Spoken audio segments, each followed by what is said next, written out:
Вътре в нас има нещо, което ни помага да привличаме към себе си нещата, за които копнеем. И това всъщност е нашето мислене. Мира Кондова е лицензиран хипнотерапевт. Методът, с който работи, се основава на най-новите постижения в невропластиката, хипноанализата и когнитивната терапия. Мира създава методът МЕР като компилация от най-работещите подходи за работа с подсъзнанието, които събира в продължение на 10 години. През 2023 година тя лансира и първия випуск сертифицирани хипнотерапевти по нейния иновативен метод. Много хора се заблуждават, че трябва да знаеш точно как ще постигнеш мечтата си, за да я постигнеш. Това не е необходимо на закона за привличането. На него му трябва твоята вяра, на него му трябва твоето чувство вътре в теб. Какви са блокажите, които ни спират да случим това, което желаем? Най-големият блокаж е вътрешният ни глас и вътрешният диалог, който казва: това, което желая, е твърде трудно за мен. Единствената причина, поради която не си случваме желанията, е защото...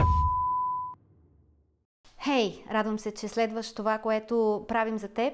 Това е наша мисия, да ти помогнем по пътя към твоята цел, преодоляване на вътрешните спирачки, работа с подсъзнанието. Ако това, което гледаш, ти харесва, абонирай се за моя канал.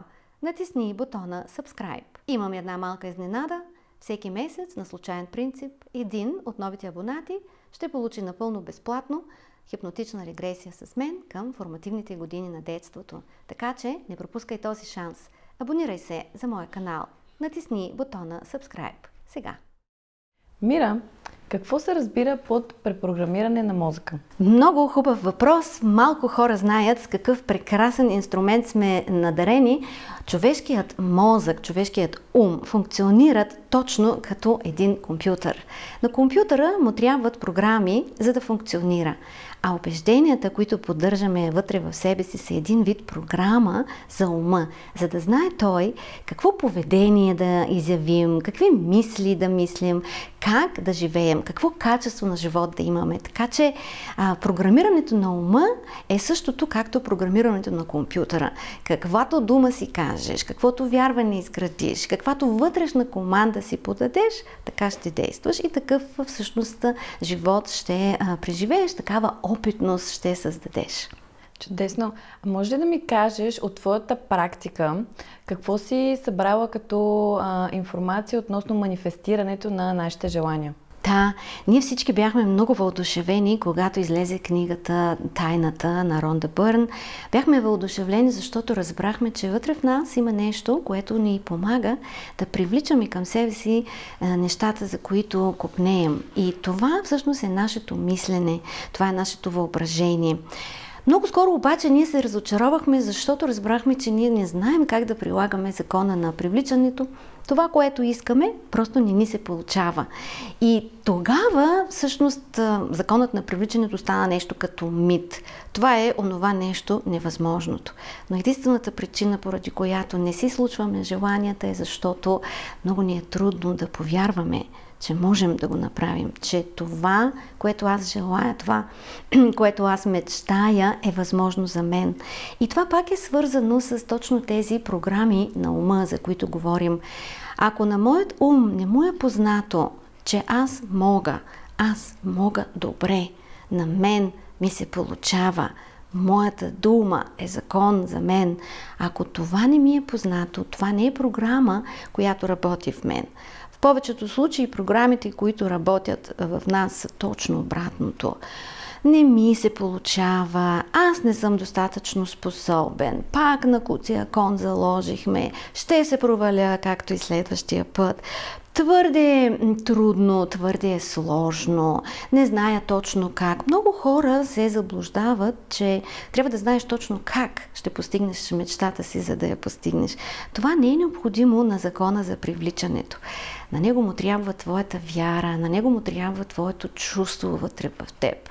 Тоест, за да манифестираш, трябва първо да повярваш, че това е възможно за теб, че ти си човек.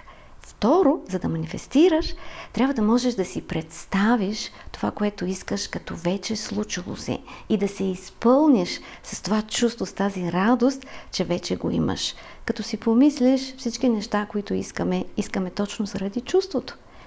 Това е тайната. Най-напред да се изпълниш с чувството така, сякаш вече си получил. Добре, а какви са блокажите, които ни спират да случим това, което желаем? Да, най-големият блокаж е вътрешният ни глас и вътрешният диалог, който казва: това, което желая, е твърде трудно за мен. Това, което желая, е твърде сложно, за да мога и аз да го направя. Както сме свикнали да казваме, твърде е хубаво, за да е истина. Това е програма. Аз ги наричам програми капани. Програмите капани тръгват от детството. Ние се учим за това какъв е света. Ние научаваме за това, кои сме ние самите, от взаимоотношенията, сред които израстваме. Така че препрограмирането на ума е твоя първа задача. Ако искаш да се научиш да използваш закона на привличането и да случваш нещата, трябва да видиш от каква вътрешна нагласа тръгваш към това. Кои са твоите програми? Те програми капани ли са или са програми вдъхновения, програми, които те мотивират за действие? Можем ли сами да обучим себе си как да променим програмирането в мозъците ни? Да. И не само, че можем, а това е наша първа задача. Ти си твоя най-велик хипнотизатор на самия себе си. Защото какво е хипнозата? Това е състояние на отвореност към внушение, което приемаш от авторитетен източник. Всяко дете израства в състояние на пълна хипноза. Децата нямат развито критично мислене. Те не могат да различат кое е всъщност маминото мнение и кое е всъщност истината за света. Мама е модел на света, татко е модел на света. И ние приемаме тогава внушение, без действително да имаме глас, да можем да избираме. Затова, когато пораснем и напуснем зоната на детството, време е да преразгледаме внушенията, които сме приели, и тези, които не ни вършат работа, които служат като програма капан, която ни убеждава: аз не съм достатъчен, аз не мога добре, за мен това е невъзможно. Точно тези програми капани трябва да променим. И тук това е моя задача. Това е наистина първата и последната стъпка. Аз. Това, което си казвам, това, в което вярвам, моят вътрешен диалог, той трябва да зазвучи по друг начин. Много често ме питат: как да го направя? Вземи това, което сега си мислиш, което те демотивира, което те срамува, страхува, отчаива и вини, и го обърни в неговата точна противоположност. Вместо заради мене е всичко, си кажи: добре, че съм тук, сега ще повлияе към по-добро. Вместо да кажеш: аз не трябваше така да постъпвам, как можах? Кажи си: постъпил съм така, както съм знаел, с това, което съм можел. Сега зная повече. Вместо да си казваш: аз не мога и винаги ще е така, кажи си: аз срещам точните хора, аз намирам точното познание, аз приучвам себе си, аз развивам умения, но аз съм ценен, стойностен, достоен, с каквото не съм се заловил, това не съм свършил. Добре, много ти благодаря. Това е наистина много интересно. Но колко време отнема препрограмирането на тези убеждения? Да. Умът учи чрез повторение. Помисли как сме си научили да караме велосипед.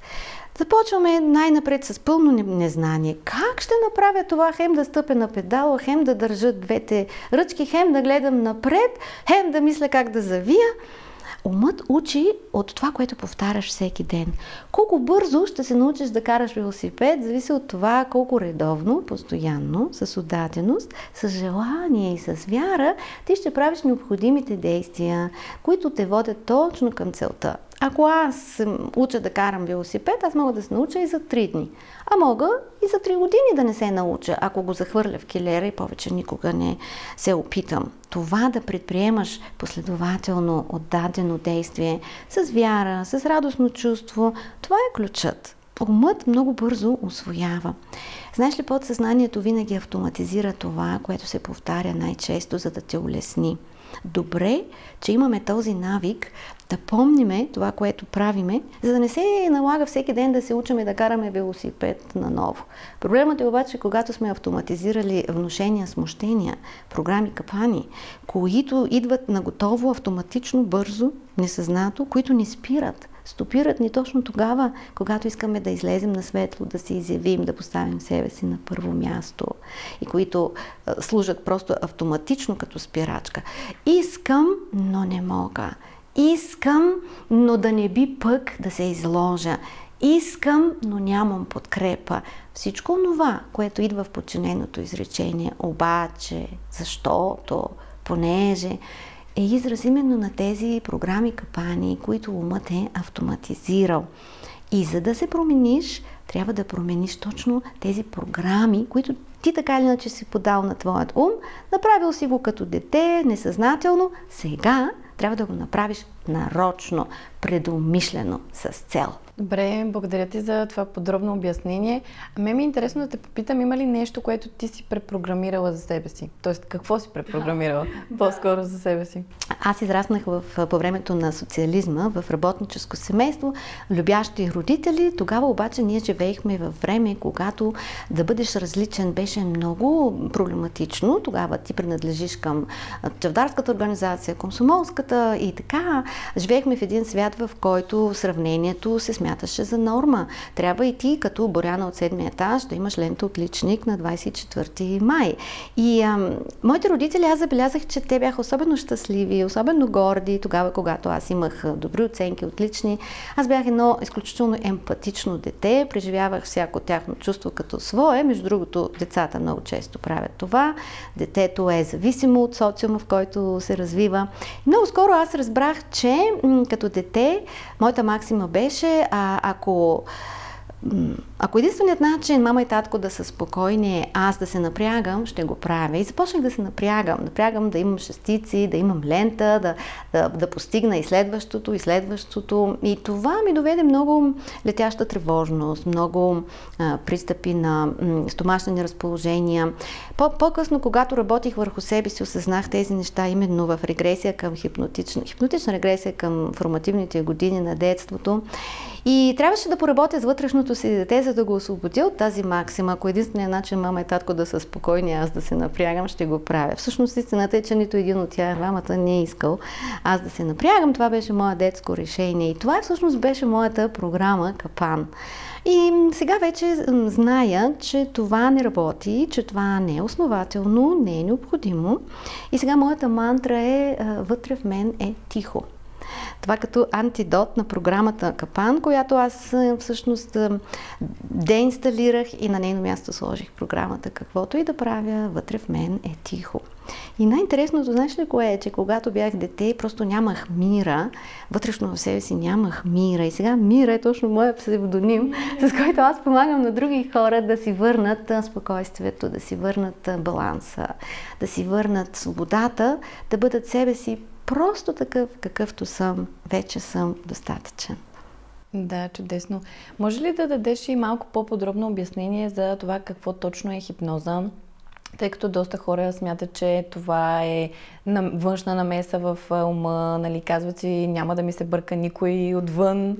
Така че би ли дала малко повече светлина по въпроса? Да, най-често чувам, когато обяснявам на хората за това, което правя, как така хипноза? Как така ще ми бъркаш в мозъка?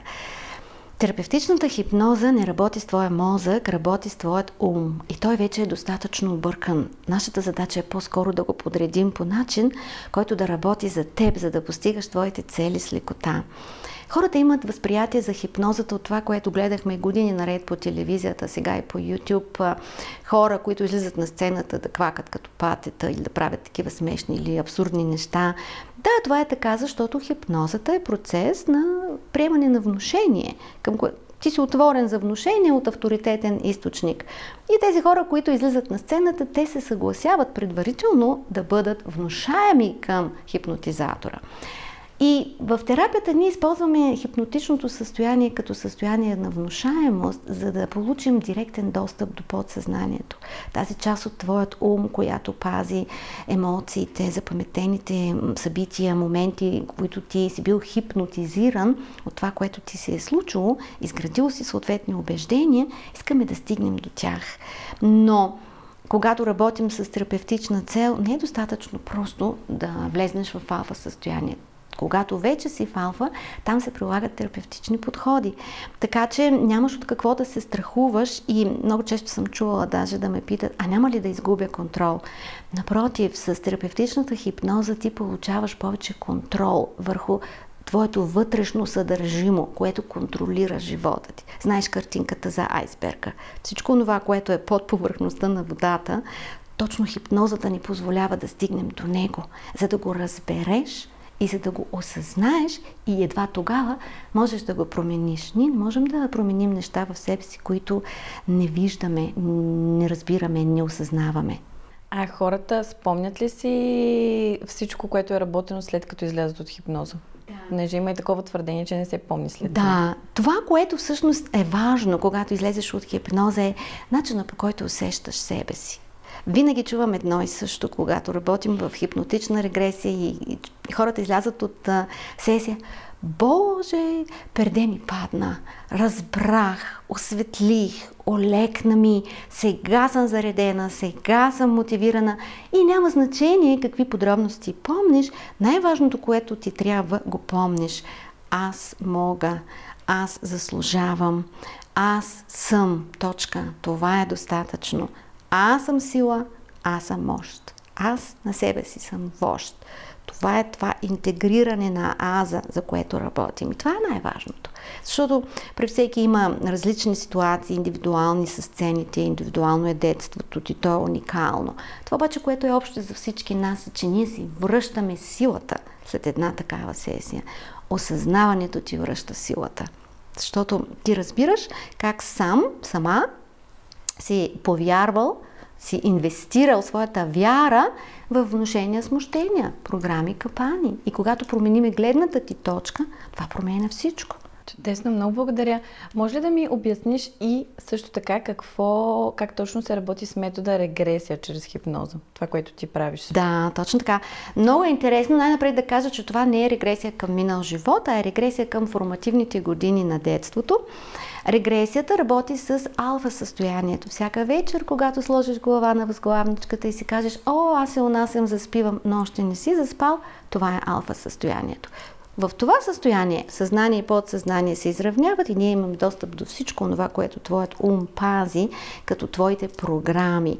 И умелият терапевт те води и те връща към тези сцени от миналото, случки, събития, които имат емоционално значение за теб и са свързани с проблема, с който си дошъл.